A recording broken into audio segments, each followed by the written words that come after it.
Ladies and gentlemen, أهلا وسهلا بكم في Georgetown. Welcome, bienvenue, etc., etc.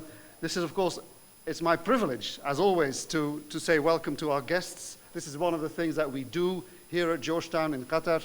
We try to be not a little island on our own, however excellent. We're part of this community.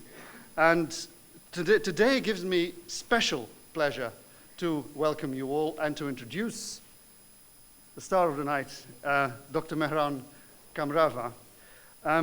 That's a cliche to say it gives me special pleasure, but it actually does on this occasion for two reasons. One is the substantive reason that, of course, he's one of our stars here, one of our wonderful colleagues and has been for a long time, and is the director of the Center for International and Regional Studies, CIRS, which I'm sure many of you are familiar with. Which has been publishing research, bringing together the best academics, the best scholars, young and more senior from around the world, on issues of particular importance to this region. And he's been teaching, he's getting rave reviews as well. But I have to say there's also a personal reason why it gives me special pleasure, because in a sense I owe my job here to Mehran, because if it hadn't been for Mehran, I wouldn't have come to Doha the very first time, long before there was ever any question of me being dean here. And that was because one of his excellent projects on the international politics of the Gulf, which became a famous book afterwards, he was kind enough to involve me in. So I got my first visit to Georgetown in Doha on that occasion. And it's because of that engagement that I subsequently became interested in my current involvement. Now, Mehran is, as many of you will know, a prolific scholar. The book that we're launching today, Qatar, Small State, Big Politics, is only his 10th. That is to say, his 10th single-authored book. He's published a number of, I'm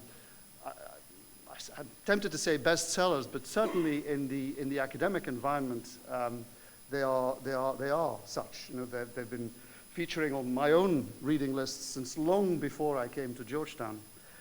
Books like The Modern Middle East, A Political History, Iran's Intellectual Revolution, Politics and Society in the Developing World. So you see, he ranged widely. He's done comparative politics, etc. Another few examples: Revolutionary Politics, The Political History of Modern Iran, Revolution in Iran, and so on. Indeed, also another book that's been on lots of reading lists, not just for people who are interested in the Middle East, Understanding Comparative Politics. Those of you who've been studying that sort of area might well be familiar with that book. Of course, he's then also published something like 50-odd scientific articles, etc., and something like, I think, about 10 edited books too. And that's one of the outputs that CIRS produces. Some of these major projects that take 2 years of concerted global, so international scholarly activity, come out in the shape of university press published books, edited volumes. So you catch my drift. I mean, if I could simply give you a visual. I mean, his list of publications is longer than my arm, you know. So, but this book is on a subject that, of course, is dear to his heart and my own as well. He's published on this before on this general area in a number of very well received, hard-hitting articles, of scholarly merit. But in this book, he really lays it all out, brings it all together, covering the nature of politics, dynamics, economic development, vision, and foreign policy of Qatar, the place we all love. So, without further ado, Dr. Mehran.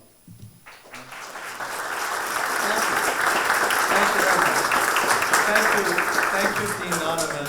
I have to say that for any author, one of the sources of pride are the endorsements on the back cover of the book, and I'm honored that one of my books is endorsed by Gerd Nonneman.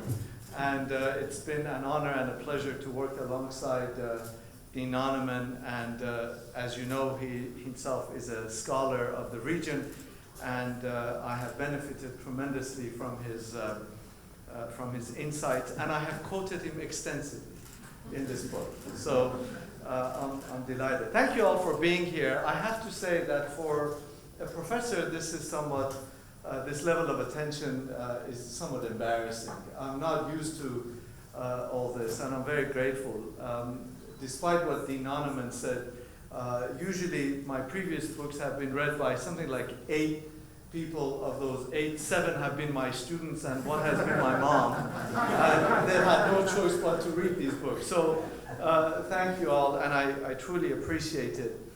To say that this book has been a labor of love is an understatement. I think we're all here because we love this country and because we enjoy it, and we are fascinated by its multiple dimensions, by its complexities, and by the range of questions that it gives rise to, both domestically, regionally, and internationally. And certainly I, like all of us here, was baffled by some of these questions. I came here first in 2007, and I found Qatar really an incredibly complex place. Back then, if you remember, Qatar in particular, and the GCC region in general, was not really well studied in the scholarship on the Middle East. In fact, at my old institution back in Los Angeles, when I was leaving, my dean, Dean Nonneman, you'd be interested to know, said, don't you go to the Gulf region, and don't go to Qatar because it's going to mess up your career. Because there's nothing there to study. And I came here and I discovered that actually there is so much to study and learn. So many questions here that are unanswered. And I am far from exploring some of those questions. But I hope to have raised at least some of those questions in this book. And hopefully we have made some sort of contribution to our understanding of some of the broader parameters of where future research ought to lie. And so it's with that intent that I wrote this book. I wrote this, I really started working on this book about 3 or 4 years after I was here. After I had a relatively good sense of the lay of the land, I was able to then discover what are some of the questions that need to be explored, and what are some of the areas of scholarship that needed to be further studied. It was only then that I began to make sense of Doha as a city, growing into the sky, going up and growing into the sea. It was only then that I discovered, I had this question in the back of my mind, is Qatar for real? What we're discovering, this hyper-diplomacy, hyperactive diplomacy, this rapid industrial development or rapid infrastructural development that we see, are those for real? And those were some of the burning questions that at least prompted me to write this book. And so what I thought I would share with you tonight is a couple of passages from the introduction. And then I thought I would also share with you some of the conclusion, although I always worry when I tell people the conclusion of the book because I want people to buy the book. So although I'll share with you the conclusion, if you haven't bought it, buy it. But I thought I would just share with you a couple of the passages in terms of the introduction. And let me say that when I first came here, I found it extremely difficult to describe this place to others. And I don't know if you've had the same dilemma when you go, when you travel abroad and people say, tell us about Qatar. What does Qatar look like? And I have an extremely difficult task. I have a hard time describing Qatar. And so one of the tasks I set before myself early on in the book was to try and give the reader a sense of what Qatar looks like, or what Qatar feels like, and what it's like. So just bear with me as I share with you a couple of the descriptive paragraphs from the introduction. And I have to say that one of my first formal meetings here was with a high-ranking diplomat at one of the embassies. And so the passages that I'm going to share with you are inspired by that conversation. Of course, every book has a lot of the author in it, and this is no exception. So here it goes. Doha may lack Dubai's obsession with bling, but it is still filled with the glitz that numbs the senses and distorts perceptions of reality. And that sentence, I have to say, I think of, or has been inspired by the lobby of the Ritz-Carlton Hotel. I've been here close to 7 years, and every time I go there, I'm still overwhelmed by the opulence of the place. And although there are a number of newer hotels and glitzier places, still it was really with that reference that I wrote this kind of a level of glitz that numbs the senses and distorts perceptions of reality. Many parts of the city resemble a surreal and incongruent mixture of Hong Kong on the one hand and Tucson, Arizona on the other. It's not surprising that today's Doha is one massive construction site.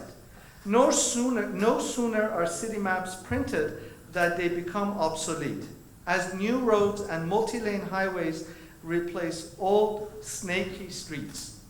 Roundabouts, marvels of traffic engineering from a bygone era of few cars and manageable street flows, are being steadily replaced with four-cornered junctions with timed traffic lights.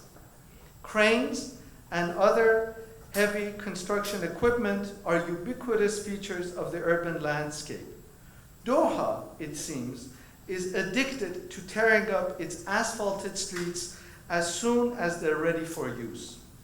Entire neighborhoods made up of older shops and large single-family homes are raised with unsettled frequency and are replaced by tall, glass-covered, gleaming buildings.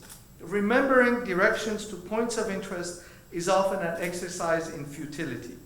Taxi passengers frequently find themselves giving directions to their drivers. Any of us who have ridden Carwa know what I'm talking about. Most of whom are recent arrivees from Bangladesh or Ethiopia. Doha's roads and streets, meanwhile, are seldom without mangled cars strewn on the sides, a product of one of the world's heaviest and deadliest traffic accident rates. The municipality's installation of speed cameras all across the city has done little to encourage a culture of driving safely. Unsurprisingly, most Qataris prefer larger, presumably safer cars. The ubiquitous Toyota Land Cruiser, overwhelmingly in white, is the king of Doha roads, the preferred car of Qataris and a significant status symbol. In recent years, more daring colors of black and gray are also seen darting around town. So I was trying to paint a picture of the city to somebody who's sitting in Norman, Oklahoma, or somebody sitting somewhere in the United States or in Germany or United Kingdom, and trying to get a sense of what Doha is like. Oftentimes there's an awful lot of misperception. Much of the book, of course, is devoted to a more serious analytical study of Qatar's power. And I argue in the book that Qatar is not an overnight phenomenon. Its powers might have risen overnight, but they're not going to fade away overnight. And Qatar is for real. It's not a blip on the radar. Qatar has a certain kind of power that we may not necessarily have been familiar with. It doesn't have hard power in the sense that it has military power. It doesn't have soft power in the sense that Joseph Nye in the United States talks about, of people wanting to embrace cultures. We don't necessarily think of Qatari values that we want to embrace. Nevertheless, in international relations, in international politics, it's undeniable that Qatar has some sort of undefinable power. And I argue that that undefinable power is rooted in Qatar's hyperactive diplomacy.